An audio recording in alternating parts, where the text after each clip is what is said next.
Hello everyone, my name is Rochelle Innocent and I'm the founder and CEO of Project Purpose. Welcome to our channel.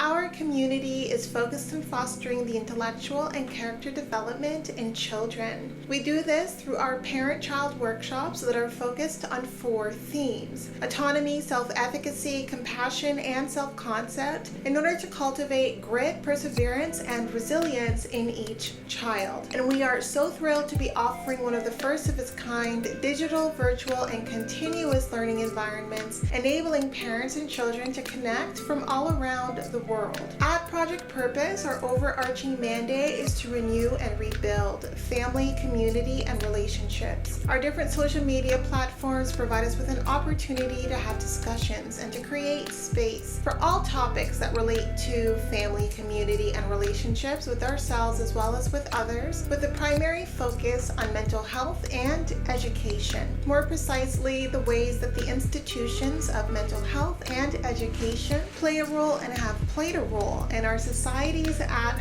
large. These discussions and debates provide us with an opportunity to think critically about what needs to change within these structures for us to live up to our bold slogan, support, protect, and empower each child through youth-focused development, better known as leadership in juvenescence. We recognize that in valuing our children's leadership potential, this also translates as recreating and co-creating environments, both socially and politically, that will enable our children to thrive. For those of you who are particularly keen on the topic, we also write thought pieces every other Sunday. We actually have a thought piece scheduled to drop this upcoming Sunday, so definitely be sure to meander over to the website and check out our online content. Now, if it is the case that you are looking for a listening alternative, well, we're available wherever podcasts are playing, and we provided you with access to a few links down below. Now, as is the convention, be sure to subscribe, hit that post notification bell so that you are aware of every time we post. And of course, if you like these conversations and you want to keep them going, like, comment, and share this segment. Let's get into it. Allô les meufs et les mecs. Hello ladies and gentlemen, and welcome back to another segment here on Project Purpose. For those of you who are new, we cover topics that relate to mental health, mental wellness, and education on a week-by-week basis. And today's topic of discussion is mental health. And on the conversation around mental health this week, I want to have a conversation around locus of control. And I think that this is really important. We're going to maintain the overarching theme of all these conversations to do with stalking. For those of you who are just catching up, about a month ago now, 3.5 weeks ago, I did open up about my own stalking experience and about having been stalked for the last 4 years by my professor and previous mentor at the Leadership Development Lab within Rotman University's School of Management, and how being part of that program and meeting Scott Rutherford, who is the individual who has been stalking me for the last 4 years, has created so much upheaval and chaos in my life, and how at this stage I've recognized that this is something that I can no longer do in my own, and I need my community to rally around me, to support me in order to get this stalking to end. And so with all of that said, I provided a very detailed chronology of events in all of the preceding videos that I had posted. Now, 4 of those videos have been taken offline or are no longer visible in Canada. So for those of you who do need to catch up, what I've done is I've gone ahead and posted all of the videos that pertain to my stalking nightmare of the last 4 years to my website, which I've provided you access, a direct access to the link to that specific page in the comment down below. So now this is going to be a continuation, and again, I'm shifting the tone as I'm waiting to hear updates as to how those who are in positions of power to respond and to help me are planning on doing that. I haven't heard anything as yet, but I know as we continue to share and distribute and download these videos, and I'm making them accessible to everyone so that this can really get to the right people, I feel very confident that someone is going to take charge, investigate, and bring this nightmare to an end. So I do want to continue the conversations around stalking, and I think that one of the things that is really very difficult when it comes to dealing with this kind of violence is the isolating component to it. And so part of how Scott was able to successfully stalk, terrorize, intimidate, and try on multiple occasions to abduct me is because he kept me isolated. And one of the ways that people isolate you is through the narratives that they create and that they propagate about you. And so so what was happening around this specific scenario is because there was a huge falling out with my family. I did go no contact with my mother, which was Scott's opportunity to try to replace that void in my life, except I wasn't looking for a replacement, especially not one who had the kind of intentions and motivations that Scott had, which I had discovered after being stalked by him for 6 months while I was living in Toronto. And so when I realized that there was just a lot of mayhem taking place upon my arrival to Canada, because I moved back to Canada before COVID became a really big deal and before all the borders locked down, and I realized that, you know what, like I come back to Canada like it was a hidden blessing in some sorts because I didn't have to deal with COVID overseas, but there was so much chaos in my life as a result of being stuck with toxic relationships. And I think that part of how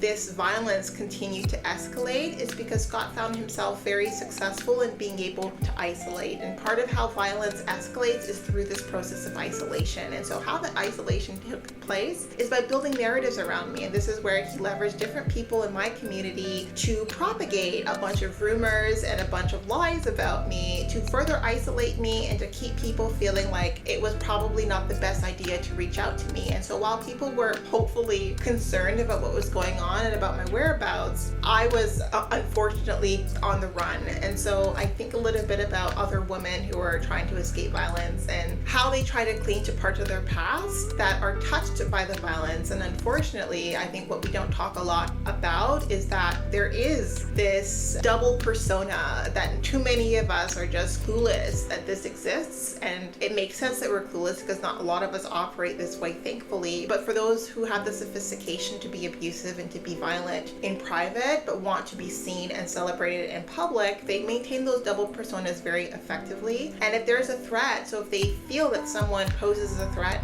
myself in the situation, to that double persona, then the first step in how they manage that situation and contain it, so to speak, is to isolate that person. And so I contributed in that because I run away from my issues. And so by finding me in Vancouver Island, he was able to catch me alone and completely off guard because I wasn't anticipating that level of violence, but also alone because when I recognized that my peers were supporting in the stalking in Toronto, I really did not know who to trust. And while I was trying to figure out who I could potentially trust, he was further severing the ties that I had to my community with some of the messaging that was going around. And so that was its own grieving process. And I think that what's so hard about escaping violence, when you choose to live and survive the violence, it's not just the person and their actions towards you that you're surviving the loss of relationships, right? In the sense of betrayal that everyone sort of seems to be dropping off the face of the earth. But a lot of that has to do with the smear campaigning. And so I was the subject of like a severe smear campaign that I don't think would have been successful without some of my peers supporting. And I've given you some of their names, but there are definitely more than those people involved. I just don't want to give more names because it's more suspicion rather than it being confirmation. And I don't want to do what I'm saying is really bad to do by bringing up people's names if I don't fully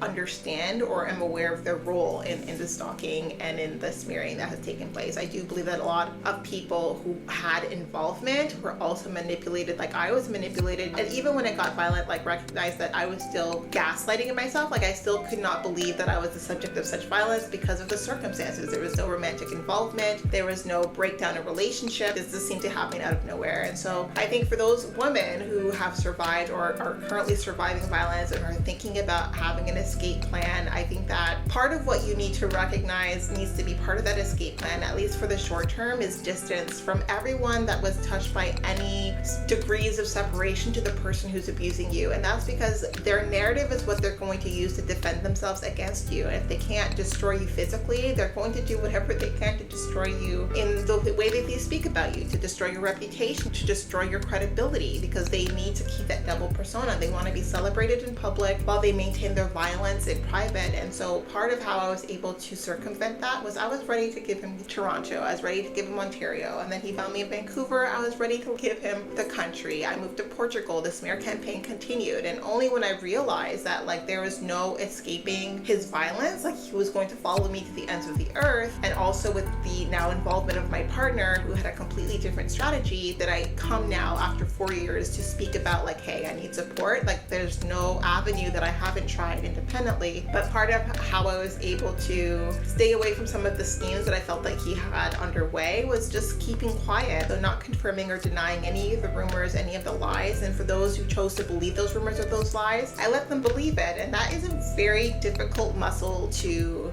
exercise, because I'm someone who's very comfortable with using my voice. And I don't know if I've said this before, but I am most certainly the most surprised by the fact that I was targeted by this violence, because I wouldn't consider myself to be the typical profile of individual that someone would want to victimize, because I would and have and continue to put up a fight. I am not the kind of person who is just going to recognize the situation for what it is and then keel over. I'm going to fight to the best of my ability. And while this was way above my head, like I didn't have the skills to be able to combat this effectively, over the last 4 years I've developed some of those skill sets, and I'm hoping to give some of that to you. But when it comes to a smear campaign, dealing with the individuals who feel comfortable spreading vicious rumors about you, it's very hard to stay quiet and not confirm or deny the things that are being said, or not set the record straight. And I had to give it time. I had to give it time, because it only would take time for people to recognize on their own the falsity of those claims. And a lot of people want to believe what they come to conclusions on their own. People don't want to be persuaded necessarily, other than by their own logic and their own kind of putting together the different pieces of the puzzle. And even the people who I've been able to gain support from on this side of the ocean, it was because they recognized that there was something that was wrong. There was something that was off, because of just the way that I was managing myself and managing my integration, right? I was moving a lot. And I think it was my partner, before we were romantically involved, he was the first to recognize that I was being followed. Wherever I went, I was being stalked. And so I think that if you are mindful of the fact that there's going to be a lot of loss that comes with being the subject of violence, you're going to lose a lot of people who aren't prepared to deal with the violence, who are easily swayed by the narratives that are being spun about you, and you're going to lose a lot of people who just don't want to get involved. And I think that it's okay to not feel equipped, it's okay to not want to get involved, it's okay to be swayed, but I think that once everything comes full circle, don't flip-flop, right? So if you're someone where your silence and your inaction served to perpetuate that violence, recognize the damage that was done, so that if there ever is the case where that violence does take place in your social circles moving forward, you can behave differently. But I think that to assume that that kind of betrayal, that kind of effectiveness in isolation because of the inability of the people in your network to support you properly for whatever reason, I think that that is just something that comes with the survivorship story, right? My survivor story came with not just the loss of my family members, but also came with the loss of a lot of people who I had built really strong relationships with, who didn't know what to do beyond this narrative, right? And so I had to come to terms with that loss, recognizing that in the future, at some point, once the dust settled, I'd be able to clarify, I would be able to speak my truth in that respect. But at that point in time, when I decided to run, I recognized that if I was going to properly hold Scott accountable, given the power disparity between us, I had to let him lie himself out into the open. I had to let him say so much and be so wild with the claims that he was making that he would prove himself to be a liar in that situation. I wasn't going to go head to head. I was going to wait it out. I was going to endure. I was going to figure out what my rights were. I was going to seek out as much support as I could. And if someone was intimidated away, I was going to find someone else, and I was just going to keep moving, and I was going to keep fighting. And no matter what it took, no matter how long it took, I was focused on survival. And being focused on survival means that whatever happens, whatever instability or whatever,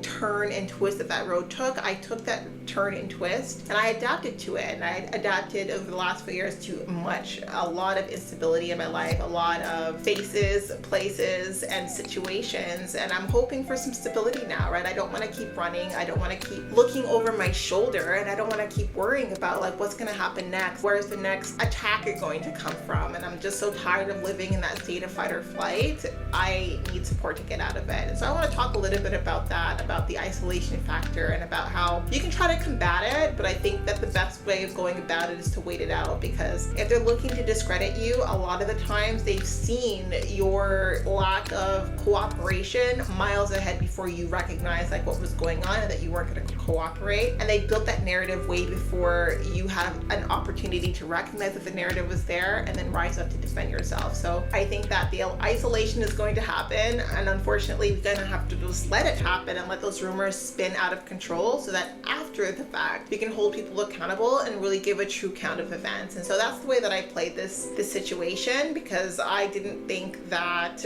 going head to head was the best idea. But I think allowing myself to be isolated exposed me to a completely different set of risks, right? Because in being isolated, the violence first started and then continued to escalate as they became more bold, more brave, and more confident that they were going to get away with the things that they were doing in order to harm me, and to such an extent that they took this violence across the ocean. So I want to just come in here and talk a little bit about the machinations around the elements that take place when it comes to being subject of this kind of violence, and always recognizing control, right? And my control was in my reaction and in the way that I planned on how to deal with it. And there's nothing you can do about what people are going to believe. You cannot control how people perceive the situation, what roles people take in the situation. And I think letting go of needing people to believe me, letting go of needing people to take action in a certain way, like if they helped me, that was great, but if they didn't help me, I understood. And letting go of the perception that I thought I played a huge role in crafting in people's minds about me. Like, if there's nothing you can do to control that, if there's people coming from all sides looking to shift that perception and have people think ill about you. And I think the people who know you really well are going to question it. They're going to ask those critical questions. They're going to wait to hear from you. And there are other people who are just looking for a reason to dislike you, right? And unfortunately, those two groups of people exist. And some people jump on that bandwagon, other people don't. But all of it is just part of how this violence plays out. And so your reaction is everything, and how you choose to react. And for me, I chose to accept a lot of what helped me rise above. A lot of what felt insurmountable and overwhelming was recognized, like, it is what it is. Like, there are certain things that I can't control. What I can control is my next step forward. And what I can control is the attitude that I take and the mindset that I take, and that my focus is really on rebuilding my life wherever it is that I can. And right now that involves all of you, because I don't want to move anymore. I'm happily situated here in Portugal, but I do hope that this violence ends. So I want to come on here and give that little bit of advice, and that's really to mental health, like really focusing on that locus of control around your reactions and not the actions of others around you as part of your survivorship game plan. In any case, that was it. Thank you so much for tuning in. I will give you updates as they become available, and I look forward to chatting with all of you very soon. We'll talk to you later.